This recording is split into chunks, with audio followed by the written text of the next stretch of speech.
আমন্ত্রণ জানাচ্ছি আমাদের নিয়মিত আয়োজন বিজনেস আওয়ারে। ব্যবসা বাণিজ্য আর অর্থনীতির খবর নিয়ে রবি থেকে বৃহস্পতিবার ঠিক দুপুর 1টায় প্রচারিত হচ্ছে এই অনুষ্ঠান। আয়োজনে থাকছে দেশ বিদেশের ব্যবসা বাণিজ্যের সবশেষ খবর ও খবরের বিশ্লেষণ, এছাড়াও আছে শেয়ার বাজার ও মুদ্রা বাজারের আপডেট। আজ পুরো সময় আপনাদের সাথে আছি আমি মুরসালিন হক জুনায়েদ। ব্যাংক খাত সংস্কার, দুর্নীতি বন্ধ করা আর্থিক খাতের জন্য চ্যালেঞ্জ বলে মনে করেন অর্থ উপদেষ্টা ডক্টর সালেহদ্দিন আহমেদ। এছাড়া অর্থনৈতিক সংকট কাটাতে অপ্রয়োজনীয় ব্যয় বন্ধ করা হয়েছে বলেও জানান তিনি। বলেন, খরচ হচ্ছে শুধু অত্যাবশ্যকীয় পণ্যের ক্ষেত্রে। দেড় দশকের অনিয়ম দুর্নীতিতে ডুবতে বসেছে দেশের আর্থিক খাত। বিপুল পরিমাণ খেলাপি ঋণ, ব্যাংকিং খাতে অনাস্থা, পুঁজিবাজারের অস্থিরতা কাটিয়ে উঠতে কাজ করছে অন্তর্বর্তীকালীন সরকার। মঙ্গলবার সচিবালয়ে অর্থ উপদেষ্টা জানালেন, সরকারের জন্য বড় চ্যালেঞ্জ আর্থিক খাতের সংস্কার আর দুর্নীতি বন্ধ করা। বলেন, সংস্কার করা হবে আর্থিক খাতের নিয়ন্ত্রক সংস্থা বাংলাদেশ ব্যাংকেও। কোনো ব্যাংক বন্ধ না করার পক্ষেও অবস্থান তার। শুধু আইনের রিফর্ম করে চলবে না, যে এফআইডিতে বেরিয়ে চলে গেলাম, সেটা তো আসল সমস্যার সমাধান না।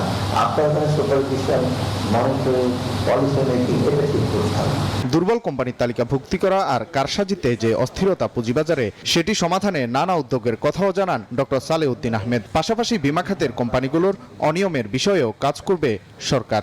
আমরা যখন বাজার থেকে ক্যাপিটাল মার্কেট থেকে অনেক অনিয়ম আছে।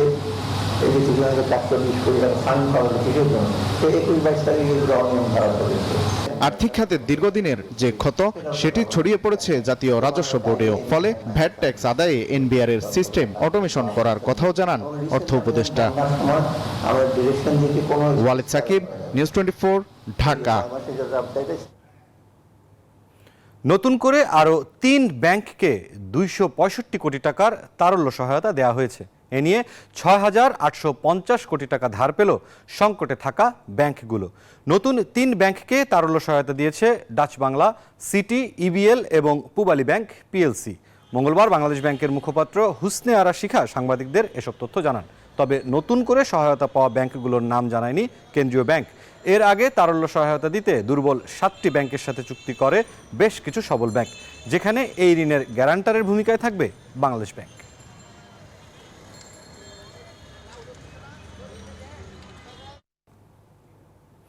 পাঁচ ব্যাংকের 2,000 কোটি টাকার বন্ড অনুমোদন দিয়েছে পুঁজিবাজার নিয়ন্ত্রক সংস্থা Bangladesh securities and exchange commission BSEC. মঙ্গলবার বিএসইসির 932তম কমিশন সভায় এই অনুমোদন দেওয়া হয়।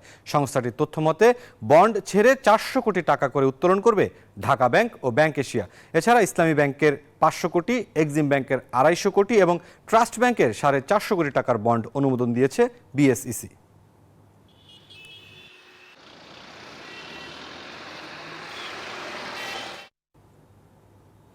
বিদ্যুৎ নিয়ে ভারতের আদানি গ্রুপের সঙ্গে করা সব চুক্তি পুনর্মূল্যায়ন করতে উচ্চ পর্যায়ের অনুসন্ধান কমিটি গঠনের নির্দেশ দিয়েছেন হাইকোর্ট, যেখানে আন্তর্জাতিক জ্বালানি বিশেষজ্ঞ ও আন্তর্জাতিক আইন বিশেষজ্ঞ রাখতে বলা হয়েছে।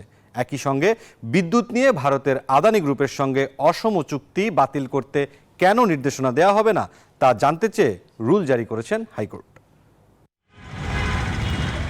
বিদ্যুৎ বিভাগের নির্দেশনায় আদানির সঙ্গে অনেকটা তাড়াহুড়া করেই 2017 সালে 25 বছর মেয়াদী বিদ্যুৎ ক্রয় চুক্তি করে বাংলাদেশ।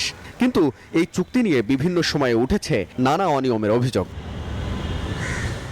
মঙ্গলবার এ বিষয়ে এক রিটের শুনানিতে চুক্তির নানা অনিয়মের কথা তুলে ধরেন রিটকারী আইনজীবী। বলেন, এ চুক্তি বাংলাদেশের স্বার্থ পরিপন্থী এবং তা চাপিয়ে দেওয়া হয়েছিল।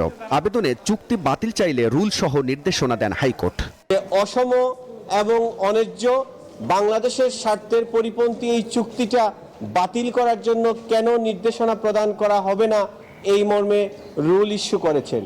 আদানি গ্রুপের সাথে যে সেই দর কষাকষি সংক্রান্ত যত মিনিট আছে এবং যত আপনার তথ্য উপাত্ত আছে, ডকুমেন্টস আছে, সেইগুলা 1 মাসের মধ্যে আদালতের সামনে উপস্থাপনের জন্য নির্দেশ দিয়েছেন। শুনানিতে সবার আগে দেশ উল্লেখ করে সকল ক্ষেত্রে দেশের স্বার্থ রক্ষায় কাজ করার আহ্বানও জানান হাইকোর্ট।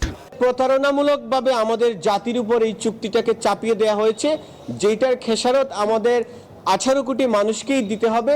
কারণ আদানি গ্রুপ থেকে আমরা 15 টাকা বা 14 টাকা পার ইউনিট হিসেবে বিদ্যুৎ ক্রয় করছি বলে পত্রপত্রিকায় এসেছে, ওয়ারাজ ইন্ডিয়ার অন্যান্য গ্রুপ থেকে বা রাষ্ট্রীয় প্রতিষ্ঠান থেকে আমরা 6 টাকা কিংবা 7 টাকা দরে, নেপাল থেকে আমরা 8 টাকা দরে বিদ্যুৎ কিনছি।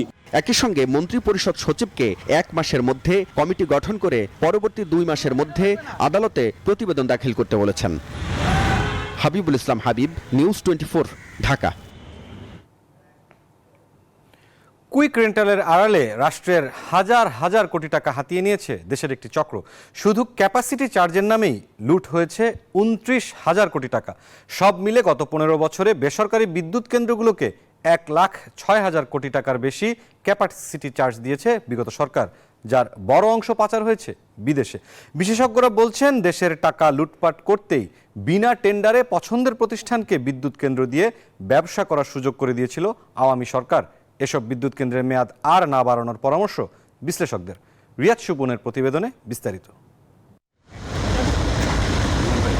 জরুরি ভিত্তিতে বিদ্যুতের ঘাটতি মেটাতে রেন্টাল, কুইক রেন্টাল বা ভাড়া ভিত্তিক বিদ্যুৎ কেন্দ্র চালু করে বিগত আওয়ামী লীগ সরকার।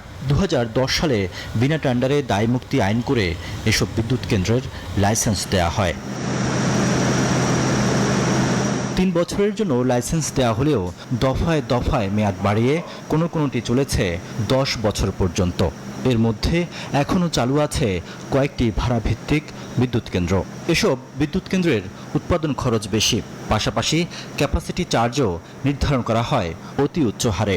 এইসব পাওয়ার প্ল্যান্টের আমরা ব্যবহার করেছি 30 ভাগ, কিন্তু আমরা 100 ভাগ পুরা ক্যাপাসিটি চার্জ দিয়েছি, তাহলে 70 ভাগ এটা একেবারে অপচয় আমরা ধরতে পারি। তথ্য বলছে, গত 15 বছরে বেসরকারি বিদ্যুৎ কেন্দ্রগুলোকে 1,06,000 কোটি টাকার বেশি ক্যাপাসিটি চার্জ দেওয়া হয়েছে। এর মধ্যে 32টি রেন্টাল বিদ্যুৎ কেন্দ্রকে ক্যাপাসিটি চার্জ বাবদ দেওয়া হয়েছে 29,000 কোটি টাকা। সবচেয়ে বেশি ক্যাপাসিটি চার্জ নিয়েছে অ্যাগ্রিকো ইন্টারন্যাশনাল, কেফিসিএল, সামিট সহ 10টি প্রতিষ্ঠান। শুধু তাই নয়, আওয়ামী সরকার বিনা দরপত্রে প্রতিযোগিতা ছাড়াই সামিট, ওরিয়ন, দেশ এনার্জি, ডোরিন পাওয়ার, ইউনাইটেড এনার্জি ব্যাক সহ 72টি রেন্টাল ও ইন্ডিপেন্ডেন্ট পাওয়ার প্রডিউসার কেন্দ্রের অনুমোদন দেয়। যাকে খুশি তাকে বিনিয়োগ করার সুযোগ দেওয়া হয়েছে এবং তারা যত খুশি তত বিনিয়োগ করেছে, যত খুশি তত ব্যয় দেখিয়েছে এবং বেশি বেশি মুনাফা করেছে। যারা দায়ী ওদেরকেও একটা কোনো না কোনো একটা পানিশমেন্ট দিতে হবে, সেটা আমি জানি না কিভাবে। তাদের স্থানীয় বাড়ি ঘর দুয়ার সহায় সম্পত্তি যা কিছু আছে ব্যাংক ট্যাঙ্ক ফ্রিজ করে ফেলা হয়েছে, তাদের বিরুদ্ধে হুলিয়া জারি করে দেওয়া হয়েছে, রেড অ্যালার্ট দিয়ে দেওয়া হয়েছে ইন্টারপোলে। চলমান অর্থনৈতিক চ্যালেঞ্জ বিবেচনায় এসব বিদ্যুৎ কেন্দ্রগুলোকে বসিয়ে বসিয়ে ভাড়া দেয়া অর্থনীতির জন্য বড় বিপর্যয়ের কারণ হতে পারে বলে মনে করেন এই অর্থনীতিবিদ। বাড়তি এক্সেস ক্যাপাসিটিতে যাওয়া, উচ্চ মূল্যে বিদ্যুৎ কেনার জন্য কন্ট্রাক্ট করা, ক্যাপাসিটি পেমেন্টের মতো ক্লজ থাকা এবং উচ্চ মূল্যের জ্বালানি ব্যবহারের দিকে ঝুঁকে পড়া, এই সব কিছু মিলে যেটা হয়েছে যে বিদ্যুৎ খাতে এক ধরনের আনসাস্টেইনেবল একটা সিচুয়েশন তৈরি হয়েছে। এদিকে নতুন করে রেন্টাল, কুইক রেন্টাল চুক্তি নবায়ন না করার ঘোষণা দিয়েছে অন্তর্বর্তী সরকারের জ্বালানি বিভাগ। রিয়াদ সুমন, নিউজ 24, ঢাকা। দর্শক, এবার আমাদের নিয়মিত যে আয়োজন সংবাদ বিশ্লেষণের পালা। আমরা প্রতিবেদনে যে বিষয়গুলো দেখলাম, যে শুধু ক্যাপাসিটি চার্জের নামে 29,000 কোটি টাকার লুট হয়ে গিয়েছে এবং শুধুমাত্র 1,06,000 কোটি টাকারও বেশি দেয়া হয়েছে বিদ্যুৎ খাতে অপচয় হিসেবে, এবং যার বেশিরভাগই আসলে পাচার হয়ে গিয়েছে। সার্বিকভাবে এই যে অবস্থাটি, যেই প্রতিবেদনটি দেখলাম, এই প্রতিবেদনের বিষয় হিসেবেই আমরা আজকের যে সংবাদ বিশ্লেষণ সেটি ঠিক করেছে অনিয়ম ও দুর্নীতির বিদ্যুৎ খাত। এই বিষয় নিয়ে আমরা বিস্তারিত আলাপ করব। আমাদের আজকের বিজনেস আওয়ারে এই বিষয় নিয়ে আলাপ করার জন্য আমরা আমন্ত্রণ জানিয়েছি বুয়েটের তড়িৎ কৌশল ও ইলেকট্রনিক্স বিভাগের অধ্যাপক ডক্টর ফারসিম মান্নান মোহাম্মদী।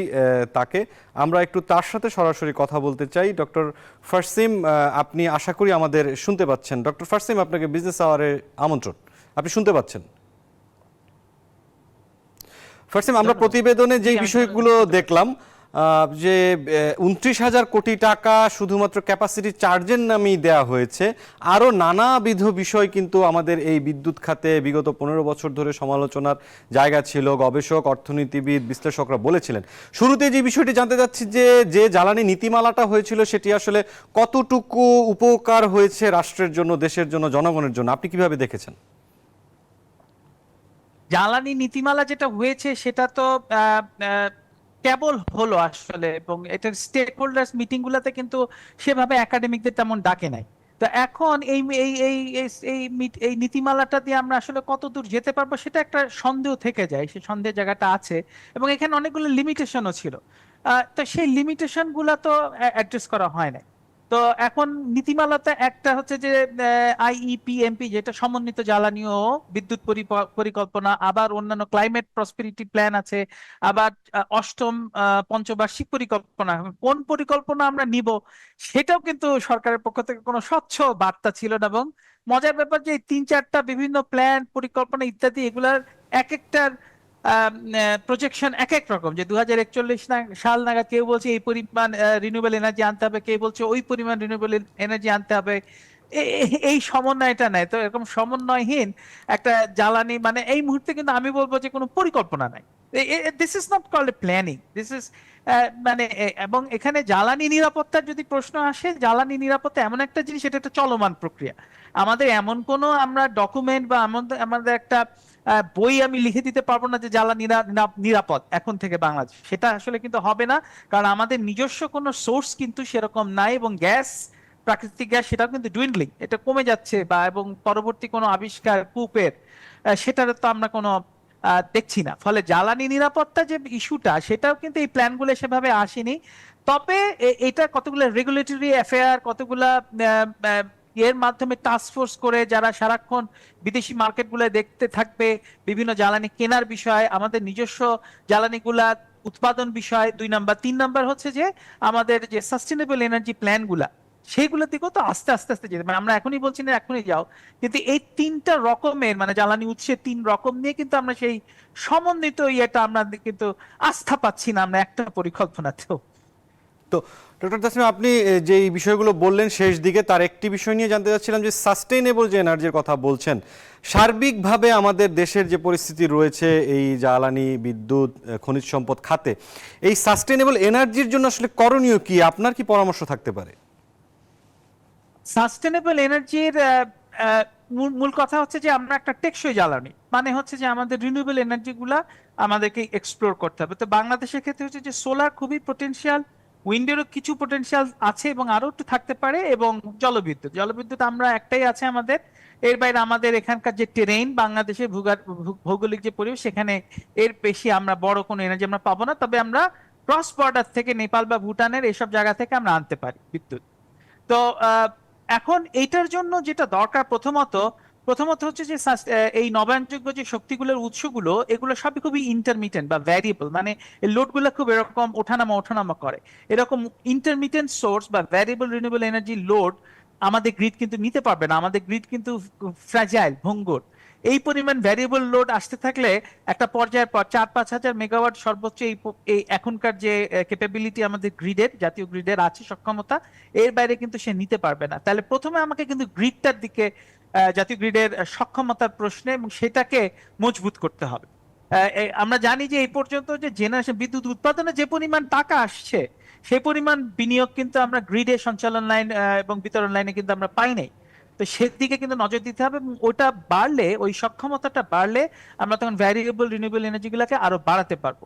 এবং তার সাথে দ্বিতীয় যে বড় ইয়েটা, সেটা হচ্ছে যে আমাদের একটা ন্যায্যতা ভিত্তিক যে ট্রানজিশন, জাস্ট এনার্জি ট্রানজিশন বা নেট জিরো ট্রানজিশনের কথা যেগুলো শুনি, আমরা তো এখনই যেতে বলছি না, কিন্তু এই পর্যায়ে যেতে আমাদের যে লক্ষ্যগুলো থাকবে সেগুলো কিন্তু খুব পরিষ্কার না। এগেন আমি যদি আবার আগের প্রশ্নে যাই, যে আমাদের সমন্বিত জ্বালানি পরিকল্পনা বলছে 2060 বা 70 সালের আগে এটা ওভাবে হবে না, 12%-এর বেশি বা 8%-এর বেশি রিনিউয়েবল এনার্জি আনা যাবে না ইত্যাদি। আরেকটা প্ল্যানে বলছে 40% রিনিউয়েবল এনার্জি আপ টু 40% আনতে হবে। এখানে ওই জাস্ট এনার্জি ট্রানজিশন একটা যদি রোড ম্যাপ থাকে, আমি প্ল্যান বলছি না, যদি রোড ম্যাপ, পথনকশা আমরা তৈরি করতে পারি আগামী 2-3 বছরে, যে আগামী 2050 সাল নাগাদ, ধরো যে 2050-এ আমি ধরি মিড সেঞ্চুরি, আমাদের কিন্তু ওইটা একটা লাগবে, road map for sustainable energy transition. তা না হলে কিন্তু আমরা খুবই হ্যাপাজার্ড এদিকে এদিকে এদিকে এগুলা এভাবে সমন্বিত এটা পরিকল্পনাই না আসলে আমার মতে। কিন্তু যে বিষয়টি দেখা গেছে, আমি যদি একটু পেছনের ইতিহাসের দিকে আপনার দিকে যাই, একটি বড় ধরনের বিনিয়োগ কিন্তু এই যে কুইক রেন্টাল নামক যে ব্যবস্থাগুলোতে ছিল সেখানে হয়ে গেছে, কিন্তু সেখানে পাশাপাশি একটা বড় ধরনের দুর্নীতিও হয়ে গেছে, যার চাপ বাংলাদেশের উপর পড়ছে। এই অবকাঠামোগুলোকে যদি ঠিক রেখে ভবিষ্যতে বিদ্যুতের ব্যাপারটিকে আর একটু সামাল দেওয়া যায়, এই ধরনের কোনো পরিকল্পনা বা কিছু করা যায় কিনা? আচ্ছা, ভালো প্রশ্ন করেছেন। এটা কোনো একক উত্তর হয় না। এখন আমি একটু যদি ব্যাকগ্রাউন্ডে যাই, যে আমাদের যে জ্বালানি পরিকল্পনাগুলো হচ্ছে এবং আপনি যে সমস্যাগুলোর কথা বললেন, এটা তো খুব জান্তব সমস্যা, কিন্তু এই সমস্যাগুলো নিরসনে দেশীয় একাডেমিশিয়ান বা দেশীয় নীতি নির্ধারকদের কোনো পার্টিসিপেশনে কিন্তু এই এতগুলো সমন্বিত পরিকল্পনা হয়নি। আমরা সবসময় দেখি বাইরের কনসালটেন্টরা আসেন, তারা অবশ্যই জানেন, কিন্তু আমাদের ক্যাপাসিটি বিল্ডিং কোথায়? এবং এই যে আপনি যে সমস্যাগুলোর কথা বললেন, এই সমস্যাগুলো কিন্তু আমরা এইগুলাতে এই যে এতদিন হয়েছে যে সমস্ত প্ল্যান পরিকল্পনা যাই বলি, এখানে কিন্তু রিফ্লেক্টেড হয়নি। ফলে আমাদের দেশীয় শিক্ষাবিদ, গবেষক, চিন্তক যারা জ্বালানি নিয়ে ভাবছেন, নানান রকমের ভাবুক আছে, এদেরকে কিন্তু ইন্টিগ্রেট করা হয়নি। এগুলো ইন্টিগ্রেশনে থাকলে, এনারা যদি অংশীদারিত্বে থাকতেন, তাহলে কিন্তু এই সমস্যাটা এই পর্যায়ে যেত না। আর হ্যাঁ, সবসময় কিছু কিছু ভেস্টেড ইন্টারেস্ট গ্রুপ থাকে, এবং যেহেতু জ্বালানি খুবই খুবই একটা জটিল জিনিস এবং একটা ব্লাড লাইন জাতির অর্থনীতি, তো সেখানে নানান ভেস্টেড ইন্টারেস্ট থাকে। এখন সরকারের রেগুলেটরি যে সমস্ত ব্যুরোগুলো এই কাজে আছে, যেমন বিআরসি বা অন্যান্য, তাদেরকেও কিন্তু দুর্বল কাঠামো ছিল বা কাঠামো দুর্বল করে রাখা হয়েছিল, যাতে ভেস্টেড ইন্টারেস্ট বা ভিশাস সার্কেল, বিষচক্রগুলো কাজ করে। তো ওগুলো একটা চেক অ্যান্ড ব্যালেন্সের মধ্যে রাখার বিষয় ছিল। চেক অ্যান্ড ব্যালেন্সের ক্ষেত্রে এগেইন ওই দেশীয় আমাদের একাডেমিশিয়ান বা এক্সপার্ট বা যারা জানেন বোঝেন বা ক্যাপাসিটি বিল্ডিং, কোনো কাজে কিন্তু হাত দেওয়া হয়নি, যার ফল হচ্ছে আপনি যেগুলো বললেন, এগুলো হচ্ছে এইসবেরই ফলশ্রুতি। সেই ক্ষেত্রে যদি রিনিউয়েবল এনার্জির বিষয়ে একটু আপনার কাছে জানতে চাই, যে বাংলাদেশের আসলে কতখানি সক্ষমতা, সম্ভাবনা বা ভবিষ্যতে আসলে কি করতে পারে বাংলাদেশ?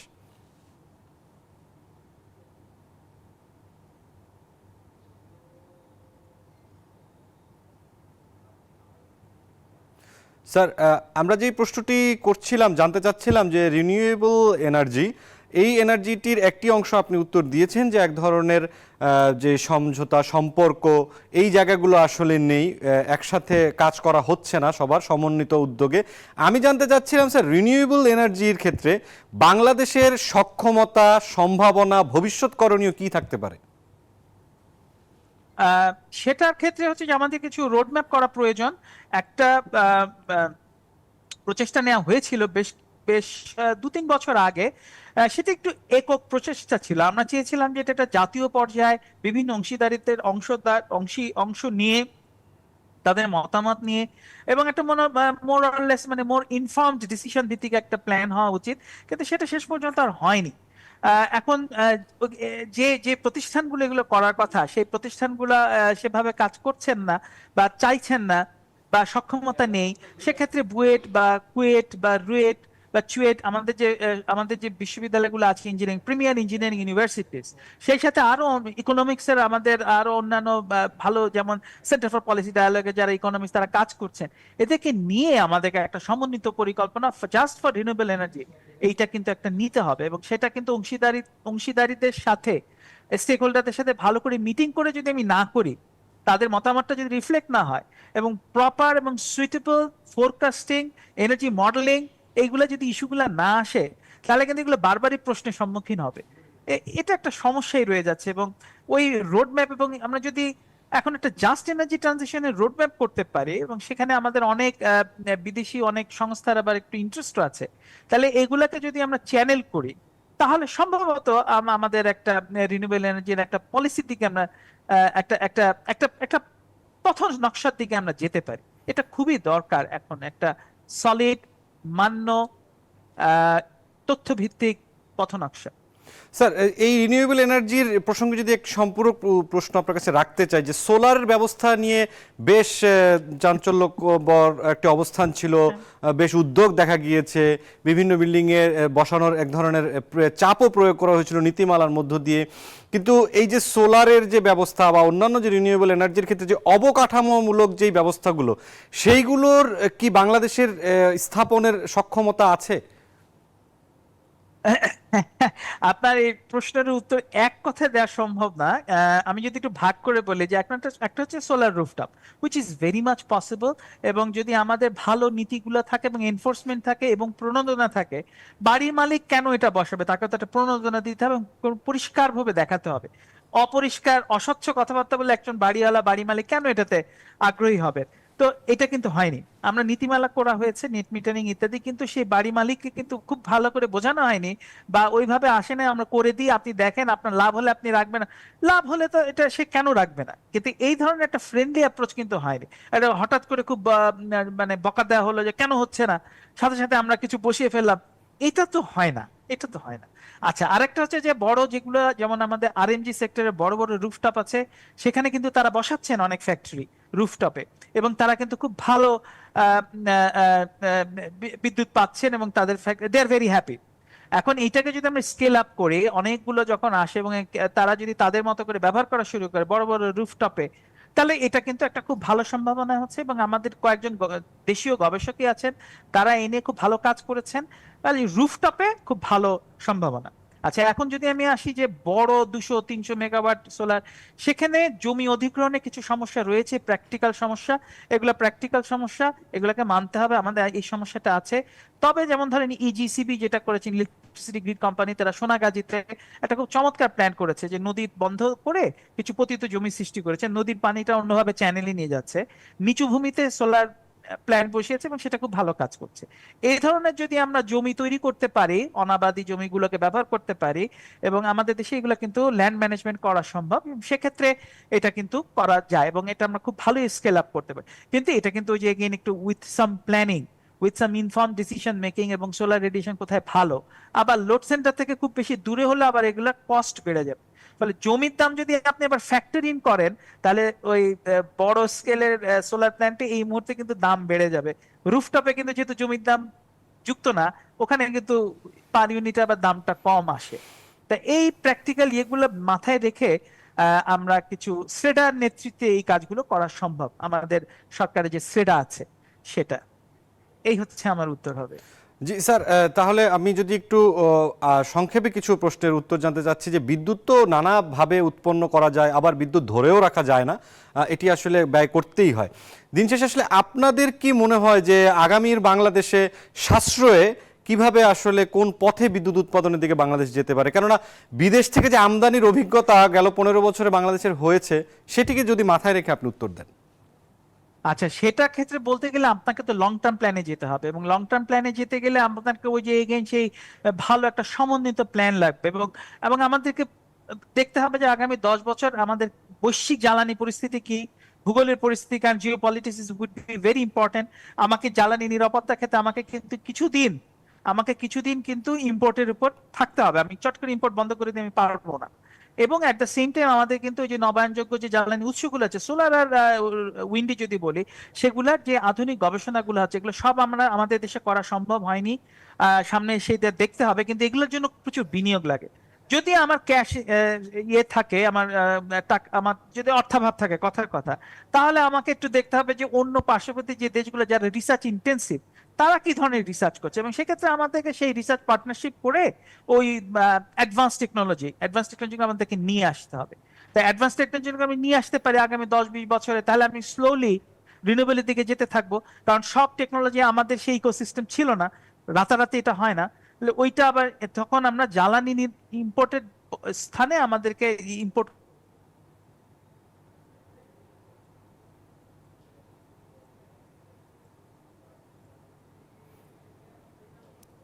স্যার, আপনার সংযোগটি একটু বিচ্ছিন্ন হয়ে গেছে সম্ভবত। স্যার, ডক্টর ফারসিন, আপনাকে অসংখ্য ধন্যবাদ আজকের এই আলোচনায় যোগ দেওয়ার জন্য। দর্শক, আমরা সংবাদ বিশ্লেষণে ছিলাম বিদ্যুৎ খাতের যে অনিয়ম দুর্নীতি সেই বিষয়ে আমাদের সাথে যুক্ত হয়েছিলেন বুয়েটের অধ্যাপক ডক্টর ফারসিম। উনি আবারও আমাদের সাথে সংযুক্ত হয়েছেন, আমরা একটু আবারও তার সাথে কথা বলতে চাচ্ছি। ডক্টর ফারসিন, আপনি মনে হয় শুনতে পাচ্ছেন? জি জি জি ডক্টর ফারসিন, যেই বিষয়টি আসলে একটু শেষ দিকে একটি বিষয় একটু জানতে চাচ্ছি যে বিগত সময়ের সরকারের যে বিভিন্ন নীতিমালা, বিশেষ করে জ্বালানি খাতে, এবং আমি যদি আরও স্পেসিফিক করি, সুনির্দিষ্ট করি, যে বিদ্যুৎ খাতে যেই ধরনের অসন্তোষ ছিল সাধারণের জনমনে, সেটি ছিল বারংবার বিদ্যুৎ বিল বাড়ানো। এই যে বিল বাড়ানোর যে প্রবণতাটা ছিল, এই জায়গাটিকে আসলে যদি অ্যাড্রেস করে আপনার সুচিন্তিত মতামত জানান যে বাংলাদেশে কখনো কোনো কিছুর দাম বাড়লে সেটি আসলে কমে না, তো জনসেবা দিতে গেলে এই জায়গাটিতে একটি স্থিতিশীল পর্যায়ে বিদ্যুৎ বিল জনমনে স্থিতিশীল রাখার জন্য আসলে কি করা প্রয়োজন? দেখুন, এইটা একটা অর্থনীতিবিদের প্রশ্ন। আনফরচুনেটলি আমি তো অর্থনীতিবিদ না, আমি এটা খুব সুচিন্তিত দিতে পারবো না। ভোক্তা হিসেবে বলতে পারি যে হ্যাঁ, এখন আমার বিদ্যুৎ বিল বাড়ালে আমার শুধু তো মাসের খরচ বাড়ে না, আমার তো সমস্ত খাদ্যপণ্যের দাম বেড়ে যায়, আমার সমস্ত পরিবহন কস্ট বেড়ে যায়। তো পরিবহন কষ্ট মানে বিদ্যুৎ বাড়ালে হয় না, কিন্তু দেখা যাবে বিদ্যুতের সাথে পরিবহন যুক্ত না থাকলেও পরিবহন খাতের দাম বেড়ে যায়, কারণ বিদ্যুতের দাম বেড়ে গেছে, সবকিছুর দাম বেড়ে যায়, এবং এটা ভোক্তার উপর একটা বড় চাপ ফেলে। এখন এখানে একটা অর্থনৈতিক, আমাদের যে অর্থনীতি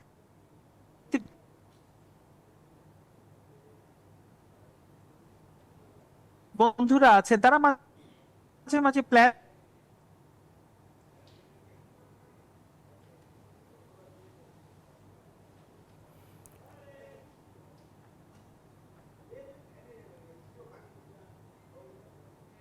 ঋণের কিছু শর্ত থাকে, সেগুলো করতে হয়।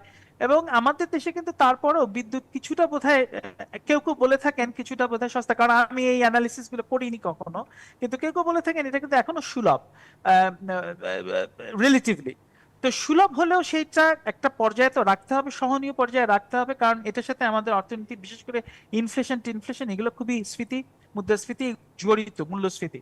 তো এগুলোর জন্য আমাদের যে সহনীয় করে যে সমস্ত অর্থনৈতিক পরিকল্পনা, যেটা আমি প্রথম দিকে বলেছিলাম যে আমাদের একটা কিন্তু শক্ত টাস্ক ফোর্স লাগবে। টাস্ক ফোর্স শুধু প্রযুক্তি দেখবেন তা না, তিনি বাজার দেখবেন, আন্তর্জাতিক বাজার দেখবেন, প্রযুক্তি দেখবেন, এনার্জি মডেলের সিনারিও গুলো দেখবেন, ইকোনমেট্রিক মডেল, সেই সাথে ফিনান্সিয়াল মডেল, এই সব রকমের একটা সমন্বিত টাস্ক ফোর্স মন্ত্রণালয়ের সাথে থাকলে, যারা বিভিন্ন দিক চিন্তা করে একটা সমন্বিত বার্তা মন্ত্রণালয়কে দেবেন, সেই অনুযায়ী সরকার কাজ করবে। তো এই কাজগুলো করবার কিন্তু কতগুলো ইনিশিয়েটিভ দরকার, সদিচ্ছা দরকার। এবং শুধু টাস্ক ফোর্স বানিয়ে দিলাম, একটা কমিটি বানিয়ে দিলাম, তারপর আমি তার কাছ থেকে আর ফিডব্যাক নিলাম না, আমরা যা দেখে আসছি, এগুলো তো আমাদেরকে কোথাও এগিয়ে নিয়ে যাচ্ছে না। আমরা সেই আগের বৃত্তে, আগের বিন্দুতেই ঘুরপাক খাচ্ছি। জি, অসংখ্য ধন্যবাদ ডক্টর ফারসিম বিজনেস আওয়ারে যুক্ত হওয়ার জন্য। ভবিষ্যতে আগামীতে আবারও নতুন কোনো বিষয় নিয়ে আপনার সাথে নিশ্চয়ই আমাদের কথা হবে। আপনাকে অসংখ্য ধন্যবাদ।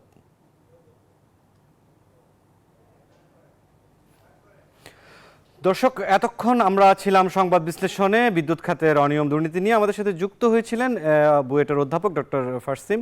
একটি বিরতিতে যাব, ফিরে আসছি অন্যান্য সংবাদ নিয়ে, সাথে থাকুন। দর্শক, টানা 3 দিন ধরে যে বিষয়টি দেখা গিয়েছে যে তার 3টি কর্মদিবস সবশেষ নিম্নমুখী প্রবণতায় ছিল পুঁজিবাজার। আজকের যে 4র্থ কর্মদিবস, সেই আজকের কর্মদিবসের কি অবস্থা পুঁজিবাজারে সেটি দেখার জন্য আমরা একটু ঢাকা স্টক এক্সচেঞ্জের ওয়েবসাইটটি একবার দেখে নিতে চাই আপনাদের সাথে। আমরা একটু ওয়েবসাইটে যে বিষয়টি এখন পর্যন্ত দেখা যাচ্ছে যে কিছুটা ঊর্ধ্বমুখী রয়েছে আজকের পুঁজিবাজার। ডিএসই এক্স ইন্ডেক্স বলছে 23 পয়েন্ট বেড়ে সেটি এখন 5266 পয়েন্ট নিয়ে সূচক দাঁড়িয়ে আছে। সরিয়া ভিত্তিক ইন্ডেক্স 13 পয়েন্ট বেড়ে এখন পর্যন্ত 1167 পয়েন্ট সূচকে দাঁড়িয়ে আছে। বিশেষায়িত 30টি কোম্পানির শেয়ারের যে ইন্ডেক্স, সেটি নিম্নমুখী অবস্থায় রয়েছে, 2 পয়েন্ট কমে গিয়ে এটি এখন 1940 পয়েন্ট দাঁড়িয়ে আছে। এখন পর্যন্ত 251 কোটি টাকার শেয়ার লেনদেন হয়েছে, এবং হাত বদল হওয়া শেয়ার ও মিউচুয়াল ফান্ডের কোম্পানিগুলোর মধ্যে 165টির শেয়ারের দাম বেড়েছে, 229টির শেয়ারের দাম কমেছে, এবং অপরিবর্তিত রয়েছে 61টি কোম্পানির শেয়ারের দাম। ধারাবাহিকভাবে আমরা এর পরে চলে যাব মুদ্রা বাজারের কি অবস্থা, মুদ্রার বিনিময় হারের দিকে। তার আগে আমরা একটু দেখে নিতে চাই স্বর্ণের দরদামের আমরা মুদ্রার বিনিময়টি দেখে নিই আগে। দর্শক, মার্কিন ডলার এখন পর্যন্ত 119 টাকা কিনে বিক্রি করা যাচ্ছে 120 টাকায়, ইউরো 127 টাকায় কিনে বিক্রি হচ্ছে 132 টাকায়, পাউন্ডের ক্রয় মূল্য এখন পর্যন্ত 50 টাকা এবং বিক্রয় মূল্য 155 টাকা, চীনা ইউয়ান 15 টাকা 50 পয়সায় কিনে বিক্রি হচ্ছে 17 টাকা 30 পয়সায়, সৌদি রিয়াল 31 টাকায় কিনে বিক্রি হচ্ছে 31 টাকা 50 পয়সায় কিনে বিক্রি হচ্ছে 32 টাকা 50 পয়সায়, ভারতীয় রুপি 1 টাকা 35 পয়সায় কিনে বিক্রি হচ্ছে 1 টাকা 45 পয়সায়। এরপরে আমরা চলে যাব স্বর্ণের দরদামের ব্যাপারটি আমরা দেখে নিব। স্বর্ণের দাম কিছুটা বেড়েছে আবার, যে বিষয়টি দেখা গিয়েছে যে 22 ক্যারেট সবচেয়ে ভালো স্বর্ণ, এটি প্রতি ভরি বিক্রি হচ্ছে 1,37,449 টাকা। 21 ক্যারেটের স্বর্ণ প্রতি ভরি 1,31,197 টাকা। 18 ক্যারেটের স্বর্ণ প্রতি ভরি 1,12,453 টাকা এবং সনাতন স্বর্ণ প্রতি ভরি 92,286 টাকা। পাশে প্রতি গ্রামের দাম লেখা আছে, আপনারা দেখে নিতে পারবেন। দর্শক, চলে যেতে চাই রূপার দরদামে। 22 ক্যারেটের সবচেয়ে ভালো রূপা, সেটি প্রতি ভরি 2,578 টাকা। 21 ক্যারেটের রূপা প্রতি ভরির দাম 2,449 টাকা। 18 ক্যারেটের রূপা প্রতি ভরি 2,111 টাকা এবং সনাতন রূপা 1,586 টাকা প্রতি ভরিতে বিক্রি হচ্ছে। একইভাবে স্বর্ণের মতো রূপার দামও প্রতি গ্রাম পাশে দেওয়া আছে। দর্শক, আপনারা দেখে নিতে পারবেন। এই ছিল এখন পর্যন্ত যে শেয়ার বাজার, মুদ্রার বিনিময় হার এবং স্বর্ণ রূপার দরদামের সবশেষ পরিস্থিতি, সেটি দেখে নিলাম। সময় হলো একটি বিরতির, ফিরছি অন্যান্য সংবাদ নিয়ে, সাথে থাকুন। আবারও স্বাগত জানাচ্ছি বিজনেস আওয়ারে। শুল্ক কমানোয় রমজানে সব পণ্যের দাম সহনীয় থাকবে জানালেন বাণিজ্য উপদেষ্টা শেখ বশিরউদ্দিন। সকালে টিসিবি ভবনের সামনে ভ্রাম্যমাণ ট্রাকে এসব অন্যান্য পণ্যের সঙ্গে আলু বিক্রির কার্যক্রম উদ্বোধন করেন তিনি। উপদেষ্টা বলেন, বাজারে স্বস্তি না আসা পর্যন্ত চলবে এই কার্যক্রম। বাজারে পণ্যের দামের ঊর্ধ্বগতিতে জনজীবনে যখন হাই হতাশ, তখন সাধারণ মানুষকে কিছুটা স্বস্তি দিতে টিসিবির মাধ্যমে আলু, তেল, ডাল সহ নিত্য প্রয়োজনীয় পণ্য বিক্রি শুরু করেছে বাণিজ্য মন্ত্রণালয়। সকালে টিসিবির কার্যালয়ের সামনে ভ্রাম্যমাণ এই কার্যক্রমের উদ্বোধন করেন বাণিজ্য উপদেষ্টা। জানান, বাজার সহনীয় রাখতে বিভিন্ন পণ্যে আমদানি শুল্ক কমানো হয়েছে। কেউ যেন পণ্য মজুত করে বাজারে অস্থিরতা তৈরি করতে না পারে, সেজন্য টিসিবির কার্যক্রম আরও বাড়ানোর পাশাপাশি মজুতদারদের বিরুদ্ধে শাস্তিমূলক ব্যবস্থা নেওয়া হবে। আমরা বাজারে সরবরাহটাকে যদি আরো সহজ করতে পারি এবং পরিমাণগতভাবে বৃদ্ধি করতে পারি, তাহলে মূল্যের একটা স্থিতিশীলতা অতি দ্রুত আসবে বলে আশা করি। উপদেষ্টা বলেন, পণ্য আমদানিতে ভারত, পাকিস্তান, চীন দেখা হবে না। সব দেশের সঙ্গে উদার বাণিজ্য নীতি অব্যাহত রাখবে সরকার। আমার কর্মকাণ্ড রাজনৈতিক না, আমার কর্মকাণ্ড হচ্ছে পরিপূর্ণভাবে বাণিজ্যিক। সো আমার কাছে Bharat, Pakistan, China is no issue. আমি সবাইকে সংযুক্ত করতে চাই। কম দামে পণ্য পেয়ে স্বস্তির কথা জানান সাধারণ মানুষ। সরকারের কাছে দাবি জানান এরকম কার্যক্রম অব্যাহত রাখার। কম দামে দ্রব্যমূল্য পাচ্ছি, এটা আমাদের জন্য অনেক ভালো হচ্ছে। বাজারে গেলে তো বেশি দাম লাগতো। বর্তমান বাজারে যে দ্রব্যমূল্যের দাম, সেই তুলনায় আমরা টিসিবি থেকে পাইতেছি, এটা আমাদের অনেক উপকার হইতেছে। আমাদের মতো যারা লোকজন, এরা যেন সবসময় পায় এরকম। নতুন পণ্যের সরবরাহ বাড়লে দ্রুতই বাজারে স্বস্তি ফিরবে, এমন প্রত্যাশার কথাও বলেন সাধারণ মানুষ। মাজহারুল ইসলাম, নিউজ 24, ঢাকা। দর্শক, এবারে বন্দর বাণিজ্যের খবর।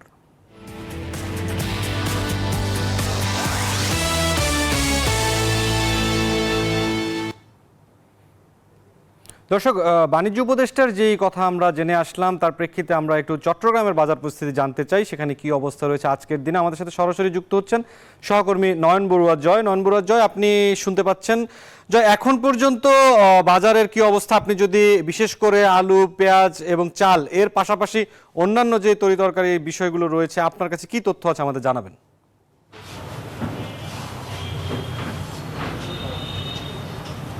ধন্যবাদ মুসালিন আপনাকে। আপনি যথার্থ বলছেন যে, কিন্তু আসলে যেভাবে বাজার আমরা ঘুরে দেখছি, সবজির দামটা কিছুটা কমলেও কিন্তু আমরা দেখছি আলুর দাম এখনো পর্যন্ত অনেক বেশি, 100 টাকার নিচে নতুন আলু নেই। আবার একই সাথে সবচেয়ে বেশি দাম আমরা দেখছি পেঁয়াজের দাম।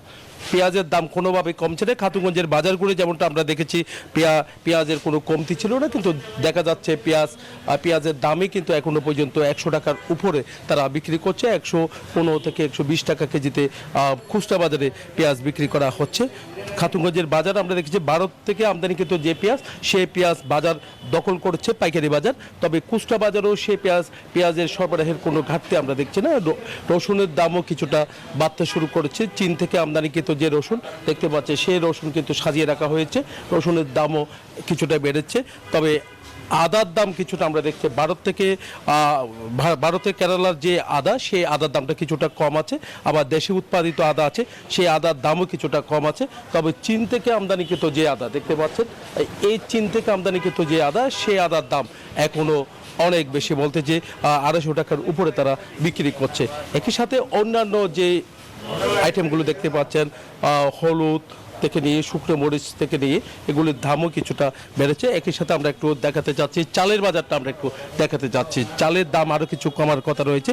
আমদানিকৃত চাল বাজারে আসতে শুরু করেছে, তবে দেশীয় যে চাল আছে সে চালের দামটা আমরা দেখছি এখনো পর্যন্ত বাজারে যেভাবে কমার কথা রয়েছে সেভাবে কমেনি, কিন্তু আমদানিকৃত চাল বাজারে আসতে শুরু করেছে। আমরা পাহাড়তলী বাজার যেখানে আছে বড় মুকাম আছে চালের, সেই মুকাম ঘুরে আমরা দেখেছি চালের কমতি নেই, সরবরাহ অনেক বেড়েছে। যেহেতু উত্তরবঙ্গের উপর অনেকটা নির্ভর করতে হয় চট্টগ্রামের বাজার, তো পাহাড়তলী আর চাকতাই থেকে কিন্তু চাল বিভিন্ন জায়গায় খুচরা বাজারে চাল যায়। তবে এখানেই চালের দামটা এখনো পর্যন্ত কিছুটা বেশি। তবে পাইকারেরা যেমনটা বলছেন 100 থেকে 150 টাকা পর্যন্ত তারা বস্তাপতি কমিয়েছে। তবে খুচরা বাজারে সেভাবে কোনো প্রভাব এখনো পর্যন্ত পড়েনি। তবে নিত্যপণ্যের বাজার যে মনিটরিং করার কথা রয়েছে সেভাবে মনিটরিং করা হচ্ছে না। তবে জেলা প্রশাসন আর ভোক্তা অধিকার সংরক্ষণ অধিদপ্তর তারা বলছেন নিয়মিত তারা অভিযান অব্যাহত রাখবে। এই ছিল আমার এখানকার সর্বশেষ। ফিরে যাচ্ছি স্টুডিওতে মোসালিনের কাছে। জি জয়, আপনাকে অসংখ্য ধন্যবাদ আমাদেরকে চট্টগ্রামের বাজার পরিস্থিতি জানানোর জন্য। দর্শক, আমরা দেখছিলাম চট্টগ্রামের বাজার পরিস্থিতি। এবারে চলে যাব জনপদে শিল্প বাণিজ্যের খবরে। পাহাড়ি ঢলে সৃষ্ট বন্যায় নেত্রকোনার নিচু এলাকার ফসলি জমির ব্যাপক ক্ষতি হয়েছে, ফলে কাঙ্ক্ষিত ফসল পাননি কৃষকরা। বাজারে ধানের দাম ভালো হলেও ফলন কম, তাই দুশ্চিন্তায় চাষিরা। তবে উঁচু এলাকাগুলোতে বন্যার প্রভাব কম থাকায় ধান কাটা শুরু করেছেন সেসব এলাকার কৃষক। ক্ষতি পুষিয়ে নিতে সরিষা আবাদের পরামর্শ কৃষি বিভাগের। সোহান আহমেদ কাকনের তথ্যচিত্রে ডেস্ক রিপোর্ট। নেত্রকোনায় এবার অসময়ের বৃষ্টি আর পাহাড়ি ঢলে তলিয়ে গেছে নিচু এলাকার ফসলি জমি। বন্যায় ক্ষতিগ্রস্ত হওয়ায় মৌসুম হলেও আমন ধানের আবাদ নিয়ে দুশ্চিন্তার ভাঁজ কৃষকের কপালে। তারা বলছেন বাজারে ধানের দাম ভালো, অথচ এবার কাঙ্ক্ষিত ফসল পাননি তারা। আগের মতো ধান নাই, বন্যা খাই আছে অনেক জমিন, ফুকাও মারতেছে, খুব কষ্টের মধ্যে হয়েছি। এই বছর খুব বন্যা, আমরা খুব ক্ষতিগ্রস্ত করছি। কাটা প্রতি 1-1.5 মণ করে কম হইতেছে। এরপরে ধরুন ফুকে একটা আক্রমণ করছে, যে অনেক করে 20 দিয়ে মানুষ শেষ। বাজার ঠিক আছে, কিন্তু এবার ফলনও ঠিক আছে, কিন্তু এই যে পানি যায় ওখানে অনেক ক্ষতিগ্রস্ত করে আছে। ক্ষতি পুষিয়ে নিতে সরিষার মতো দ্রুত ফলনশীল ফসল আবাদে পরামর্শ দিচ্ছে কৃষি বিভাগ। বন্যা এবং পাহাড়ি ঢলের কারণে যে বন্যাটা হয়েছিল, এর ফলে আমাদের বেশ কিছু রূপামনের জমি নষ্ট হয়ে গেছিল। এখানে প্রায় আমাদের 24,667 হেক্টর রূপামনের জমি ক্ষতিগ্রস্ত হয়েছিল। আমরা সেই ক্ষতিগ্রস্ত এলাকায় আমরা বর্তমানে সরিষা আবাদ করার জন্য কৃষক ভাইদেরকে আমরা ব্যাপকভাবে আমরা বিভিন্নভাবে সহযোগিতা করে যাচ্ছি পরামর্শ সহ। উঁচু এলাকায় বন্যার প্রভাব কম থাকায় এরই মধ্যে ধান কাটা শুরু করেছে কৃষক। এবছর জেলায় 1,35,140 হেক্টর জমিতে আমন ধানের আবাদ হয়েছে। Desk report, news 24। রাজবাড়ীর বিভিন্ন মুক্ত জলাশয় থেকে হারাতে বসেছে দেশীয় প্রজাতির অনেক মাছ। খাল, বিল, নদীতে চায়না দুয়ারি, অবৈধ কারেন্ট জাল, নদ নদীতে বাঁধ দিয়ে মাছ শিকারের ফলে বিলুপ্তির পথে বেশ কয়েক প্রজাতির মাছ। আর বাজারে যেসব দেশীয় মাছ পাওয়া যায় সেগুলোর দামও চড়া। দেশীয় মাছ রক্ষায় জনবল সংকটকে দুষছে মৎস্য বিভাগ। বিস্তারিত ডেস্ক রিপোর্টে। মাছে ভাতে বাঙালি প্রবাদটি যেন এখন বন্দি কেবল সাদা পৃষ্ঠার কালো অক্ষরে। বাস্তবতা এখন অনেকটাই ভিন্ন।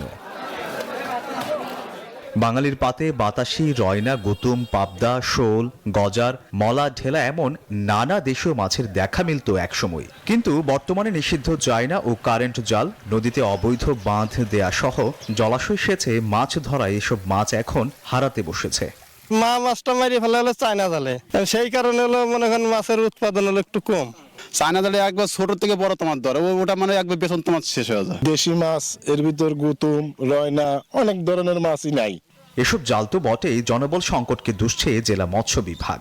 আমাদের মৎস্য ডিপার্টমেন্টের রাজবাড়িতে 64 জনের ভিতরে মাত্র 19 জন বা 20 জন কর্মরত আছে, বাকি পদগুলো কিন্তু শূন্য। মৎস্য ডিপার্টমেন্টের কর্মকর্তাদের কিন্তু এখনো এই ক্ষেত্রে প্রশাসনিক জরিমানা বলেন বা জেল দেওয়া বলেন, এই ধরনের কোনো ম্যাজিস্ট্রেসি নেই। এই চায়নাদুয়ারি জাল ধরার পরে বা যে ব্যক্তি জাল আমরা বিনষ্ট করতে পারি, কিন্তু এই চায়নাদুয়ারি জাল যারা ব্যবহার করছে তাদের বিরুদ্ধে কোনো অ্যাকশন কিন্তু আমরা নিতে পারি না।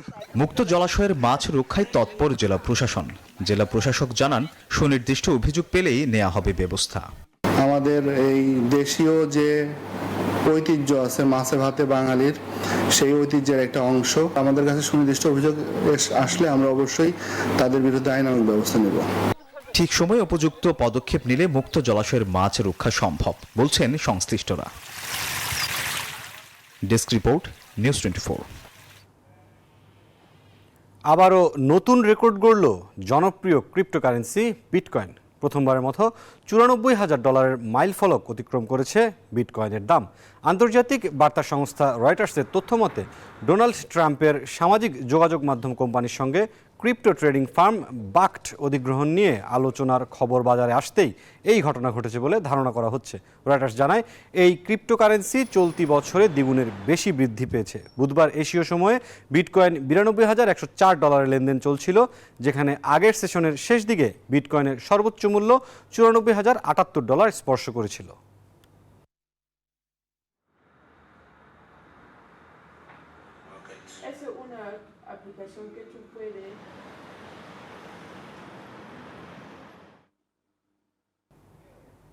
এই ছিল বিজনেস আওয়ারের আজকের আয়োজনে।